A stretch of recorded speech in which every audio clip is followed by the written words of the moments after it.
आता हा 2 मिनिटं फक्त शेवटची ताट बसा. बघा आज जयंती तर आहे, पण यापूर्वी आदरणीय गजानन परकाळे हो यांचा वाढदिवस झाला. तर त्यांनी सांगितलं होतं की शाळेला एखादी असणारी उपयोगी वस्तू शाळेला आणा आणि त्यानं 1000 रुपयाची देणगी त्यांच्या वाढदिवसानिमित्त आपल्या शाळेला दिली. तर त्या देणगीमधून त्या भेटीमधून आपल्या शाळेसाठी आवश्यक असणारा 3ऱ्या वर्गामध्ये पंखा नव्हता, तर तायडे सरांनी त्या निधीमधून त्या देणगीमधून पंखा त्या वर्गासाठी आणलेला आहे. सर्व वर्गाच्या वतीनं शाळेच्या वतीनं आदरणीय गजाननभाऊ परकाळे यांचं मी शाळेच्या वतीनं मनस्वी आभार व्यक्त करतो. आणि त्यांच्या हस्ते तो देण्यात येणारा पंखा आज शाळेचे मुख्याध्यापक आदरणीय भंडारे सर तसेच समस्त शिक्षकवृंद हे स्वीकारतील.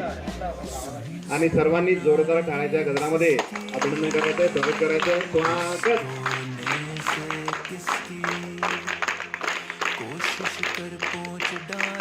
असं म्हणतात की देणाऱ्याने देत जावे, घेणाऱ्याने घेत जावे.